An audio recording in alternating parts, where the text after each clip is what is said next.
आणि सगळ्या बातम्या सविस्तर पाहण्याआधी एक ब्रेकिंग न्यूज। कृषी मंत्री माणिकराव कोकाटे यांचा रमीचा व्हिडिओ व्हायरल झाल्यानंतर आज ते पत्रकार परिषद घेऊन आपली भूमिका मांडणार आहेत।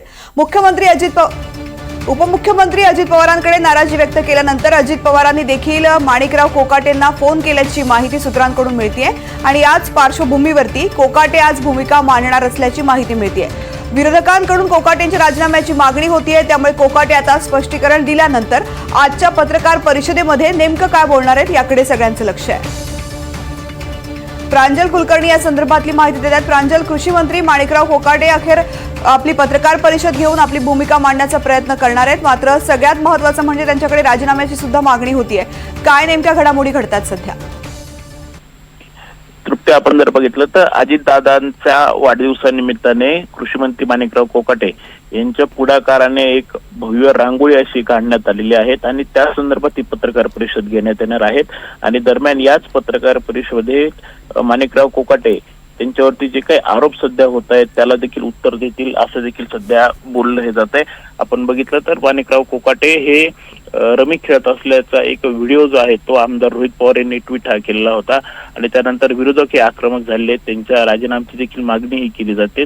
त्यामुळे एकंदरीतच कुठेतरी संपूर्ण राज्यभराचा चर्चेचा विषय ठरलेला आहे। यासोबतच आपण काल देखील बघितलं तर मुख्यमंत्री देवेंद्र फडणवीस यांनी देखील याबाबत वक्तव्य केलं होतं, कुठेतरी त्यांनी देखील नाराजी व्यक्त केली होती, तर अजित पवारांनी देखील त्यांना फोन केल्याची देखील चर्चा आहे।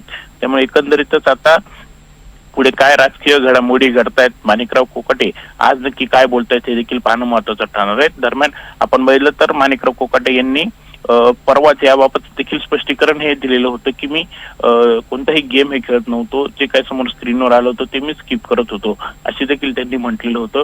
मात्र एकंदरीत त्यानंतर जे काही विरोधक आक्रमक झाले त्यावरती आज कोकाटे नक्की काय बोलतायत हे पाहणं महत्त्वाचं ठरेल। निश्चित प्रांजल, या पत्रकार परिषदेतले अपडेट्स तुझ्याकडून घेत राहू। तुर्तास धन्यवाद संपूर्ण माहिती करता। दरम्यान मुख्यमंत्री देवेंद्र फडणवीस यांनी कोकाटेंचे मात्र कान टोचलेत।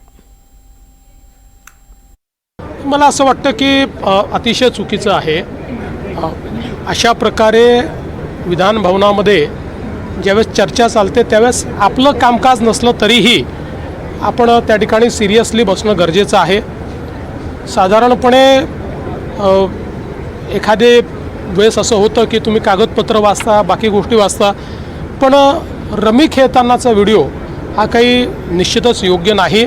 अर्थात त्यांनी त्या ठिकाणी खुलासा देखील दिलेला आहे की मी काही रमी खेळत नव्हतो, अचानक ती पॉपअप झाली, पण ते जरी त्यांनी सांगितलेलं असलं तरी एकूण जे काही घडलेलं आहे ते काही आम्हाला भूषणावं नाही।